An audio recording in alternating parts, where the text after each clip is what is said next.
엘리엇 1300억 배상, 이재용 박근혜가 물어내게 해야. 김호경 에디터.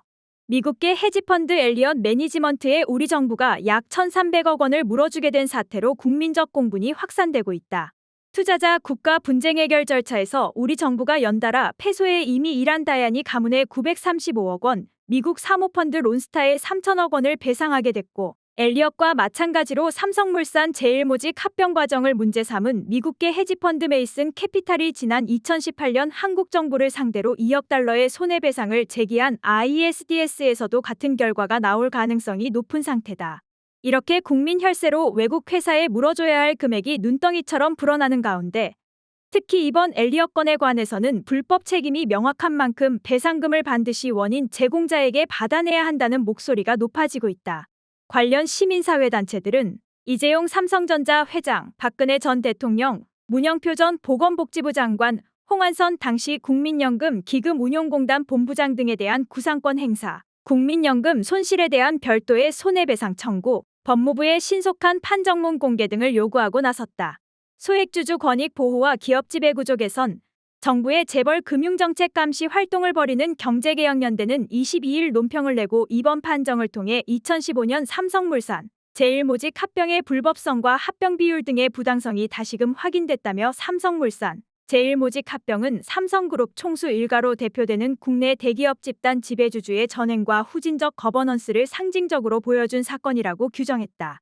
이어 이재용 삼성전자 회장의 그룹 지배권 승계 및 강화를 위해 정부 최고 수반인 대통령은 물론이고 당시 대다수 언론과 국민은 실체조차 알지 못했던 측근 실세에게까지 뇌물이 제공됐다면서 나아가 국민연금의 주요 의사결 정권자들은 직권을 남용해 기금에 막대한 손해가 발생함에도 불구하고 합병안에 대해 국민연금이 찬성하도록 외압을 행사했다.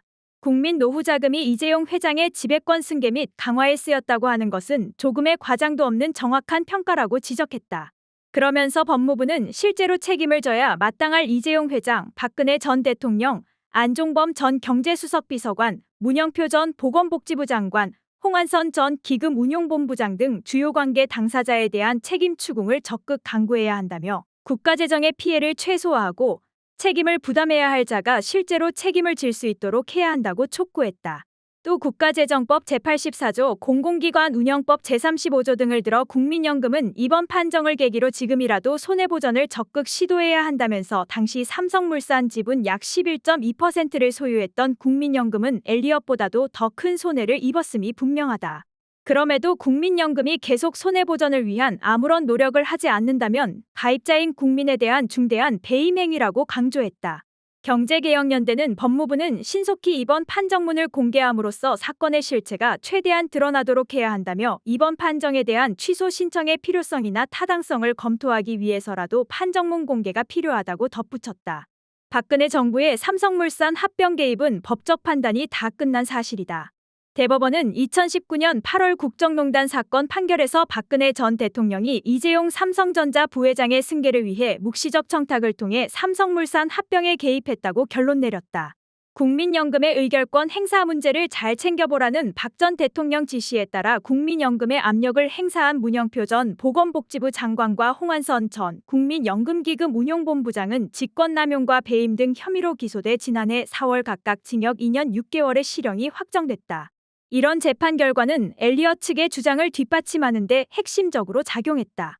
엘리엇은 심지어 지난 20일 발표한 입장문에서 이번 중재 판정으로 정부 관료와 재벌 간의 유착관계로 인해 소수주주들이 손실을 보았다는 사실이 재차 확인됐는데 이는 윤석열 대통령과 한동훈 법무부 장관이 검찰 재직 당시 수사 및 형사 절차를 통해 이미 입증한 바이기도 하다며 대한민국이 이번 중재 판정 결과에 승복하고 배상 명령을 이행하기를 바란다.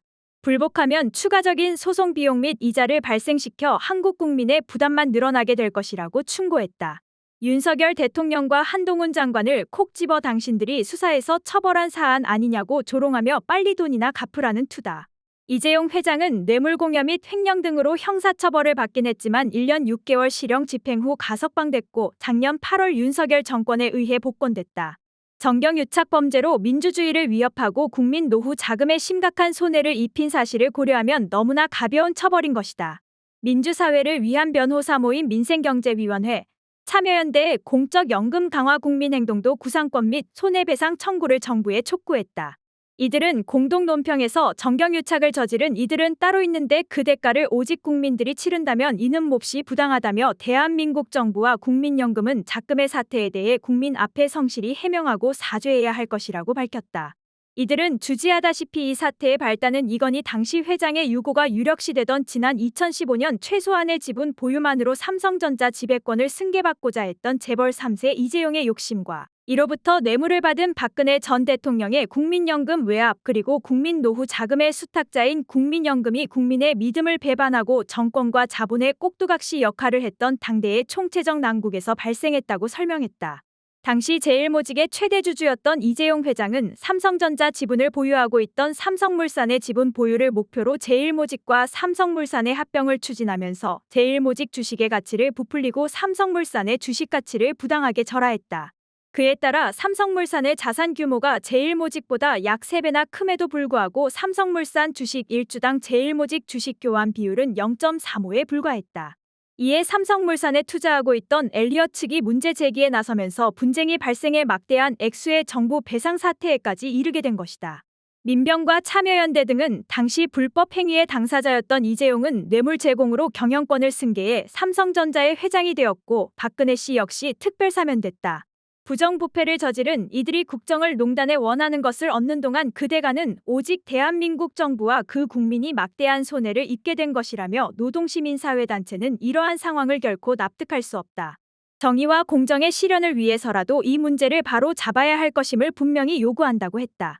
그러면서 윤석열 대통령과 한동훈 법무부 장관은 박근혜 게이트 국정농단과 이재용 뇌물 사건 수사 현장의 최일선에 있었던 전문가이므로 이러한 국민의 요구를 외면하지 않으리라 생각한다고 두 사람의 책임을 부각시켰다. 이들은 당장 해결해야 할 두 가지 사안으로 엘리엇 배상에 전적으로 책임이 있는 이재용과 삼성물산, 박근혜 씨, 문영표 전 장관, 홍한선 전 본부장에 대한 정부의 구상권 청구와 함께 삼성 불법 합병으로 인한 국민 노후 자금 손실에 대해서도 국민연금이 당장 손해배상을 청구해야 한다고 제시했다. 참여연대 추산에 따르면 삼성물산, 제일모직 부당비율 합병으로 인해 국민연금 기금이 입은 손실은 약 5,200억 원에서 최대 6,750억 원에 달한다. 정치권에서도 국민 세금이 아닌 책임자들이 부담해야 한다는 지적과 함께 윤석열 정부 행태에 대한 비판이 잇따르고 있다. 민주당 김성주 정책위 수석부의장은 22일 국회에서 열린 정책조정회의에서 국민연금이 기금에 손해를 끼치는 삼성합병에 찬성표를 던지는 이런 사태를 막기 위해서 도입한 것이 바로 스튜어드십 코드라며 그런데 윤석열 정부는 유독 민영화된 공기업에 대해 스튜어드십 코드를 행사해야 한다고 공공연히 주장한다. 대통령과 여당이 나서서 노골적인 입장을 밝히고 결국 KT 사장 선임에 깊게 개입해 이사회에서 결정한 사장을 쫓아내고 자신들의 의도에 맞는 사장을 선임하는 작업을 진행하고 있다고 짚었다. 김 수석부의장은 또한 국민연금이 투자한 기업의 주주권을 행사하는 수탁자책임전문위원회 상근위원으로 윤석열 정부가 임명한 검사 출신의 한석훈은 박근혜 탄핵의 정당성을 부정하는 입장을 가진 인물로 알려져 있다면서 윤석열 정부는 박근혜 정부의 전철을 밟지 않기를 바란다. 국민연금 기금에 개입하려고 하는 유혹을 버려야 할 것이라고 말했다. 또 엘리엇 배상금과 관련해 외이득을 본 자는 항상 빠져나가고 손해는 항상 국민의 몫이어야 하나.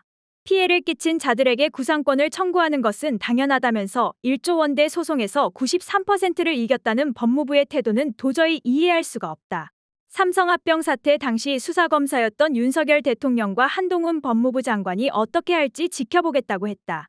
이용우 원내부 대표는 외국인 투자자는 손해배상을 받을 수 있는데 국내 투자자는 배상을 받지 못하고 있다. 이 부분의 해결책이 필요하다면서 상법 제382조 회사이사의 충실 의무 조항 개정이 필요하다고 말했다. 아울러 법무부 대응 방안이 아직까지 나오고 있지 않다. 이유가 무엇일까라며 박영수 특검팀, 거기에 수사팀장 이분들의 기소에 의해서 밝혀진 사안인데 과연 반대로 할 수 있을까? 이 부분이 상당히 의문스럽다고 말했다. 기본소득당 신지혜 대변인은 서면 브리핑에서 국정농단 관련자들에게 구상권을 청구해야 마땅한 일인데도 법무부가 떳떳하게 밝히지 못하는 이유가 무엇이냐며 박근혜 씨를 대통령으로 만든 정당에서 새로운 대통령으로 선출되니 구상권 청구하기 무한한가. 국정농단 관련 소송 등이 줄줄이 남은 것을 알면서도 이재용 회장을 사면하고 대통령의 해외 순방에도 모시고 다니니 구상권 청구 못하겠는가라고 따졌다.